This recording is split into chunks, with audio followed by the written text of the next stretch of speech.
Hi, you guys. This is Renata. I am trying to get through the questions that people have asked me to respond to, and I'm trying to answer them in the order that they came in. But this one I want to bump up a little bit because this involves a parent and her small child.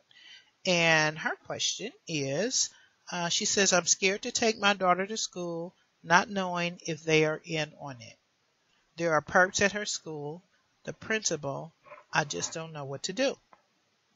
Okay, so I went back and I asked her a couple questions because that was kind of vague, and I just wanted to have a little more details. And for those of you who have asked me questions, if I come back and ask you questions, is simply because I'm trying to get a little more clarity because I'm trying not to give generic answers, but I'm truly trying to um, uh, build my response around your particular situation so that it can be helpful to you. Because if it's just generic, I may not touch on what you're actually going through, and that's what I'm trying to do. So, no offense if I ask too many questions because I tend to ask for detail.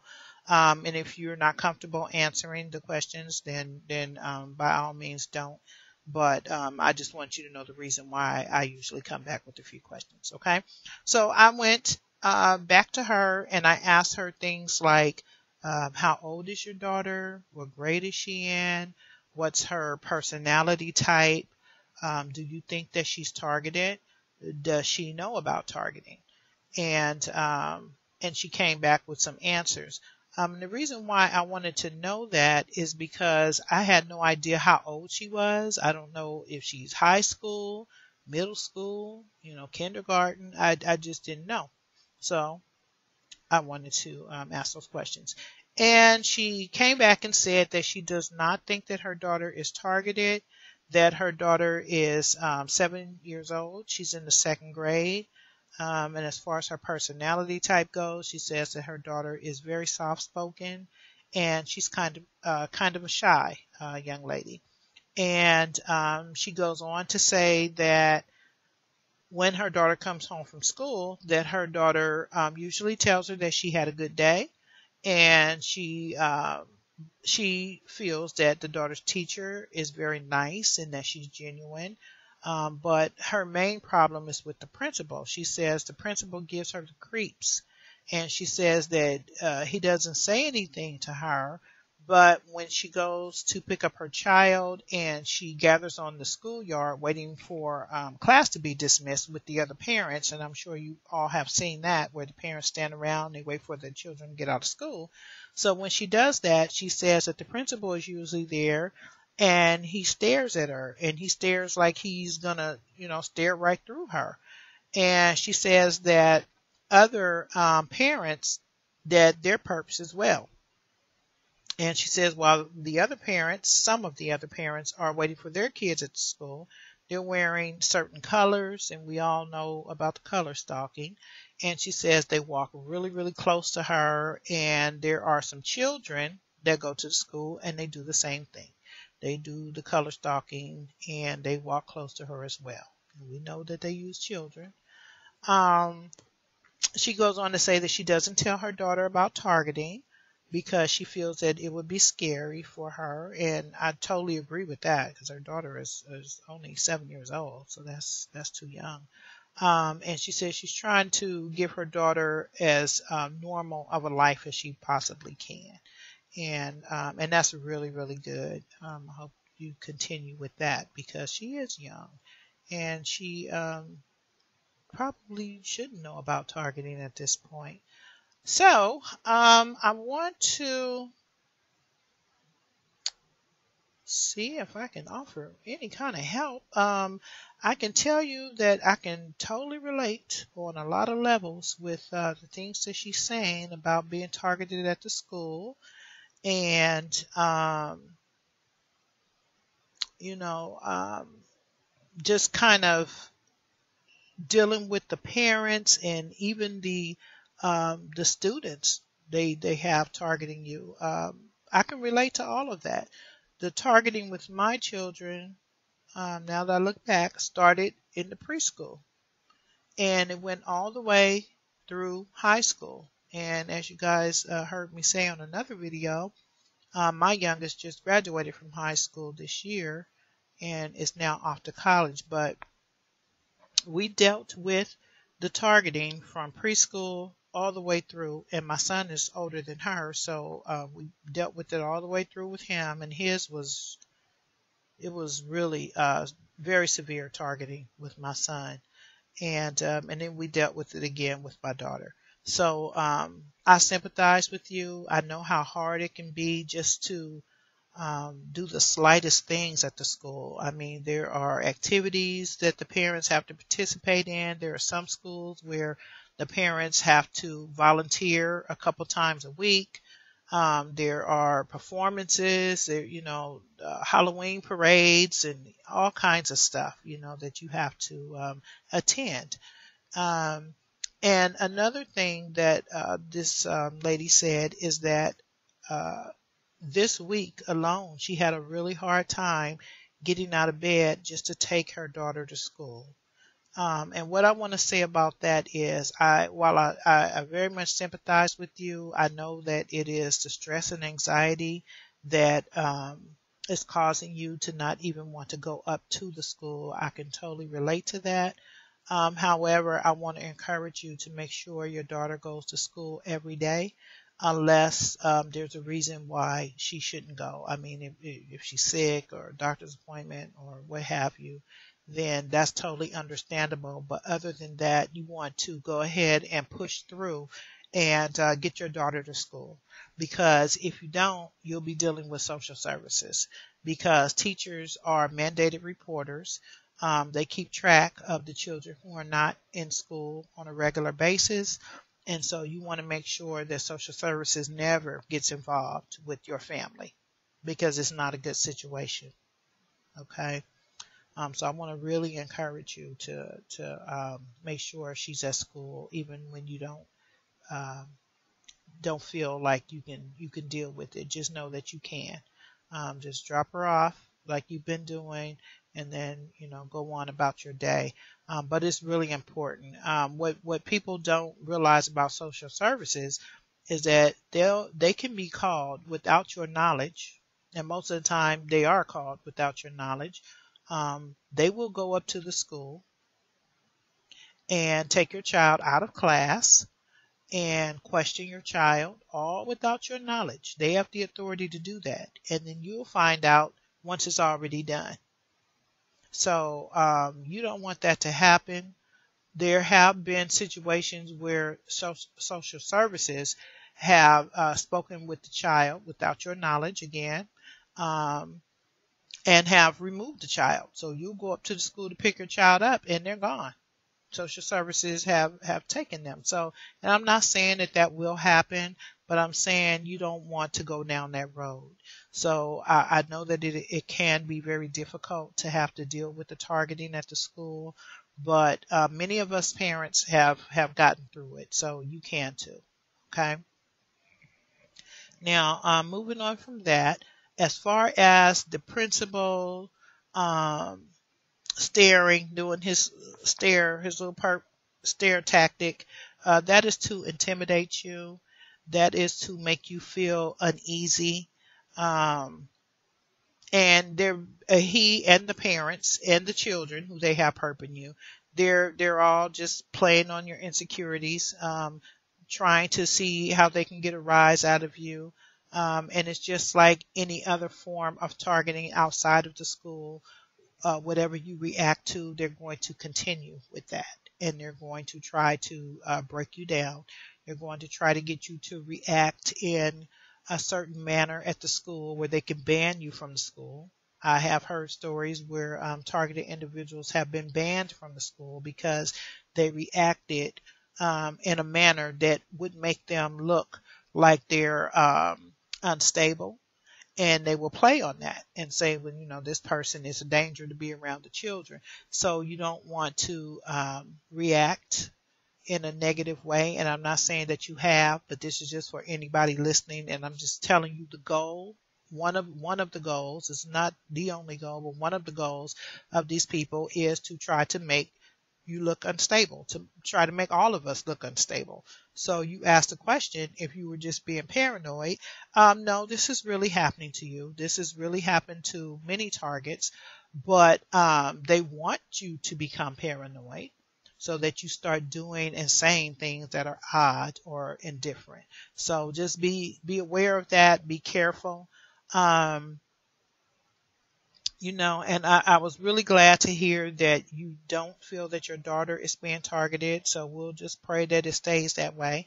But with that being said, I will say that, it's like the analogy that we've all heard. If you're on an airplane and the plane is going down, you put the oxygen mask on yourself first so that you can save yourself so that you can save others, right? Well, it's the same situation with the targeting. We need to get ourselves in the best situation, in the best possible headspace, I'll say, so that we can help our children to get through this. Now, again, your daughter is not targeted. I thank God for that. Um, but you never know with these demonic people that we're dealing with to what she will have to deal with in the future. Okay. Like I said, with my son, it started very, very early. With my daughter, it was probably more psychological stuff with her than it was. And when I say that, I mean them doing more psyops on her than overt targeting. With my son, it was more overt. With my daughter, it wasn't as overt. Um, but they were doing a lot of head games with her. Um, and so you don't know how things will progress with your child, and I pray that she never goes through it. But if she does, she's going to need you to be there for her. She's going to need you to help her to get through it. She's going to need you to help her to identify these tactics that's being used on her and to help her with strategies to overcome this. And so now would be a good time for you to become the strongest person that you can be, the strongest version of yourself, so that you are in a position to help her. And also, our children feed off of us because they're around us, especially at 7 years old. She's around you a lot, I would assume. And so they feed off of our energy, they feed off of our emotions. And so you want to be as strong as you possibly can be. And I'm not saying that you're not strong, I'm saying there's room for all of us to get stronger. And so we can do that. We can become stronger by just working on these things. So just know that what this principal is doing and what they have the children doing to you at the school and they have the other parents doing, they're trying to intimidate you. And a lot of times intimidation, we buy into intimidation because we don't feel equal to the person who, excuse me if you guys hear my dog barking, but we don't feel equal to the person or the people trying to intimidate us. Now, the principal, he is a superior to the children at the school, and he is a superior to the staff, some of the staff members at the school, but he is not your superior. Okay, so you don't have to feel intimidated by him at all, no matter what, how much staring he does. Okay, turn your back, keep yourself occupied while you're waiting on the yard for your daughter. Uh, you can surf the net on your cell phone. You can listen to music. You can turn towards the street, watch the cars go by. You can do whatever. Okay. And I know that what I'm telling you to do is related to fight or flight, which I don't suggest normally, to get into that fight or flight mode where, we feel threatened by something. So then we just want to get away from it. So what I just described for you to do to distract yourself, yes, it is part of fight or flight, but you know what? You do what you need to do to take care of you.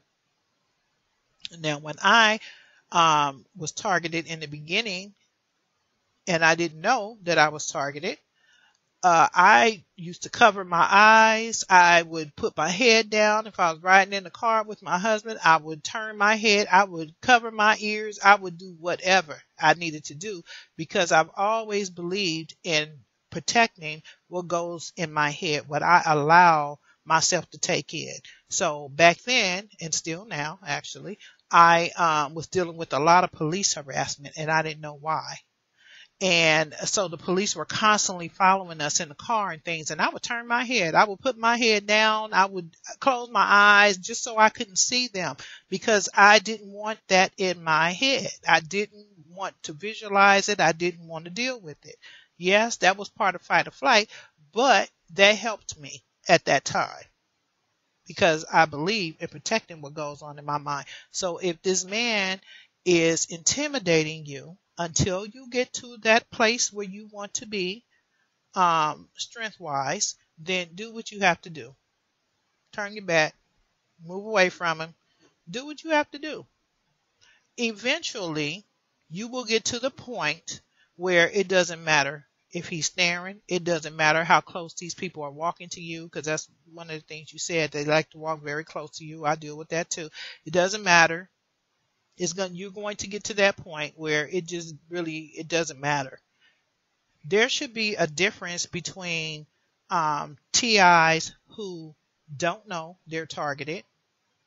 Like I just described, I had no idea why all these police were always around me, always harassing me, the neighbors, the people at work. I couldn't understand it.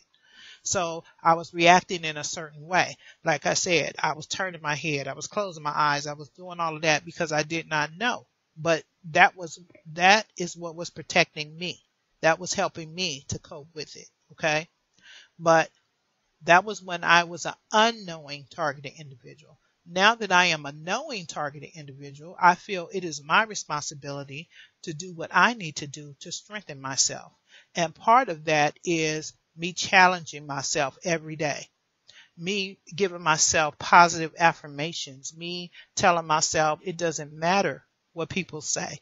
It doesn't matter about the smear campaign. It does not matter that I go in these stores and they act like I'm a thief. It does not matter. Back then it mattered. Now it doesn't matter.